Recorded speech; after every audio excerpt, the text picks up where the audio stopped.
जहां देखो कागज ही कागज। मैं तो ये कागज उठाते उठाते परेशान हो गई हूँ। ये घर है या कागज बनाने की फैक्ट्री। अरे क्या हुआ? ये तो रोज का ही काम है कि घर में इतने कागज होते हैं और तुम रोज सफाई करते करते यही बोलती हो। क्या हुआ भैया, आप लोग क्यों ऐसे बहस कर रहे हो?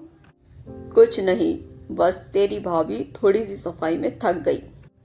देख सलोनी, इतना काम मेरे बस की बात नहीं। ये सब काम अपने कमरे में किया कर, और उस कमरे की सफाई भी, नहीं तो मुझसे बुरा कोई ना होगा। सलोनी एक सुशील लड़की थी जो लेखिका बनना चाहती थी। वो अक्सर कागजों पर कुछ ना कुछ लिखती रहती थी। वो अपने भैया भाभी के साथ रहती थी। उसकी भाभी बहुत ही तीखे स्वभाव की थी। वो सलोनी से बहुत चिढ़ती थी, बस अपने पति के कारण चुप रहती थी। आज तो मैं ये कहानी पूरी कर लूंगी ताकि ये छपने के लिए दे दूं। ओहो, पेन तो खत्म हो गई। हे भगवान, क्या करूं, मेरी तो पेन ही खत्म हो जाती है। 4-5 पन्ने लिखे नहीं कि खत्म। कल ही पेन का नया सेट लेकर आती हूँ। अगले दिन सलोनी अपने भैया से पेन के लिए पैसे मांगने जाती हैं। भैया, मुझे पेन के लिए थोड़े पैसे दे दो। इस बार थोड़े महंगे और ज्यादा पेन लेकर आऊंगी ताकि जल्दी जल्दी खत्म ना हो। उसकी भाभी ये सारी बात सुन रही होती है और बोलती है, पैसे क्या पेट पर उगते हैं सलोनी? तुम्हारे भैया की कमाई इतनी है क्या जो तुम्हारे इतने महंगे पेनों के शौक पूरे कर सके?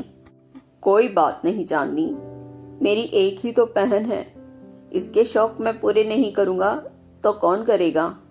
और अगर इसका लेखिका बनने का सपना है तो बनने दो, इसमें हर्ज ही क्या है।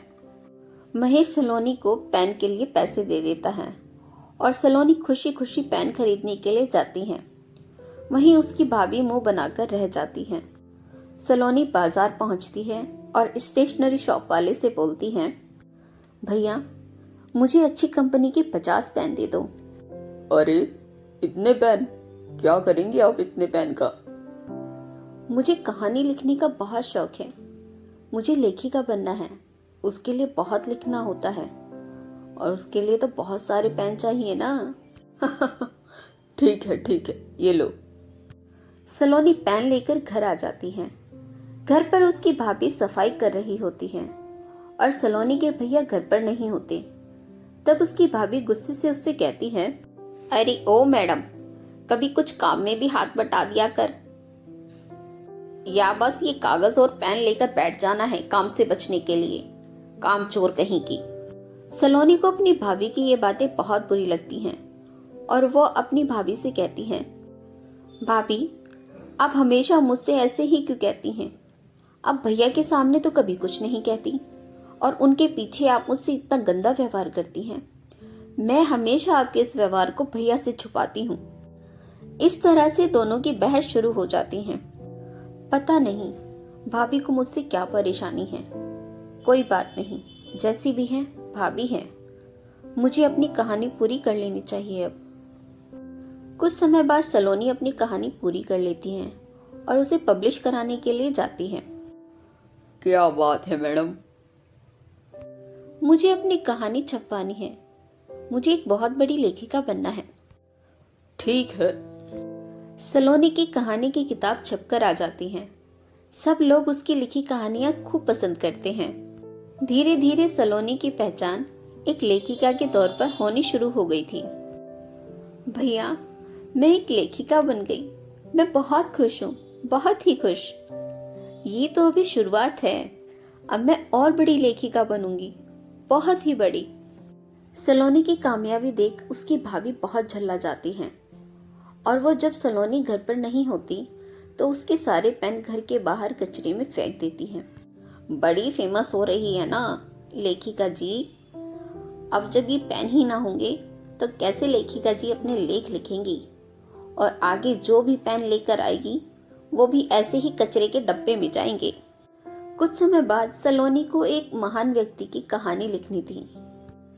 चलो जल्दी से अपनी एक कहानी लिख लेती हूँ।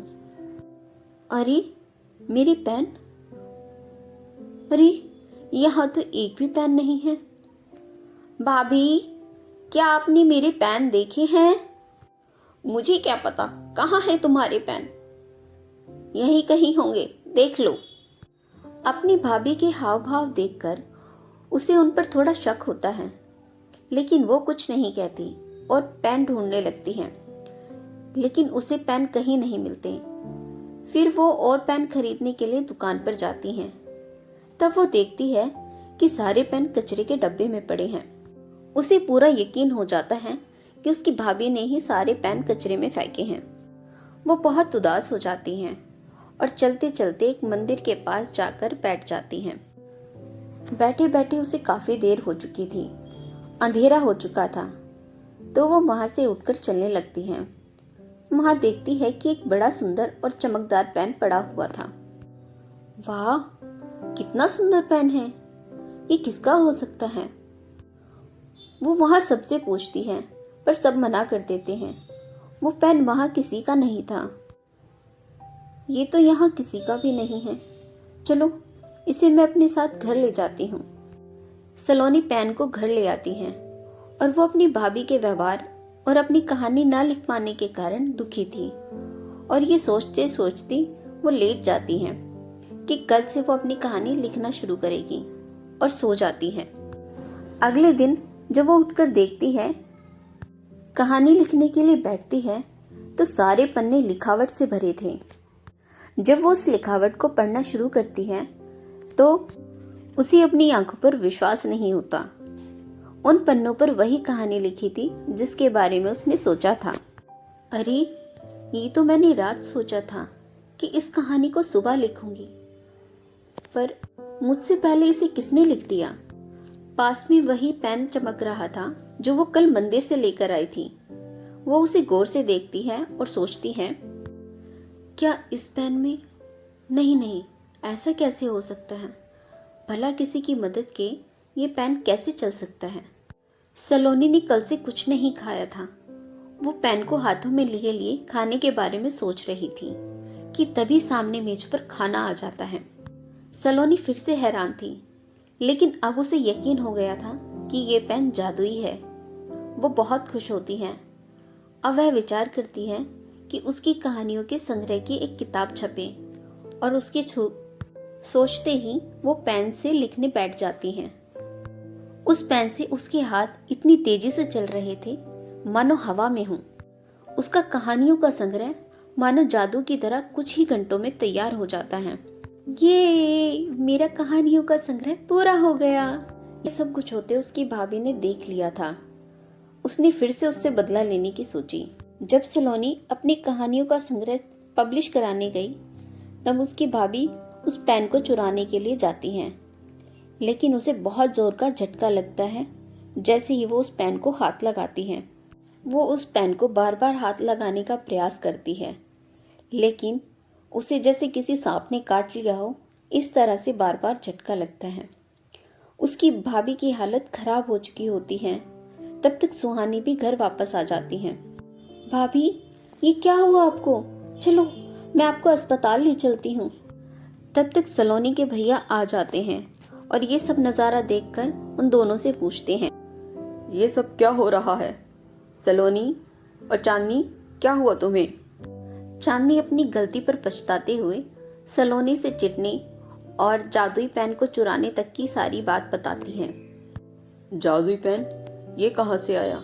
कैसे आया? हाँ भैया, ये जादुई पेन है।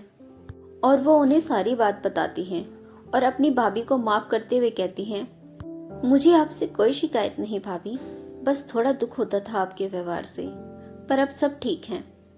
सलोनी की भाभी अब सुधर चुकी थी और सलोनी जादुई पेन की मदद से एक बहुत बड़ी लेखिका बन चुकी थी। उस जादुई पेन का जादू था उसकी कभी ना खत्म होने वाली शाही।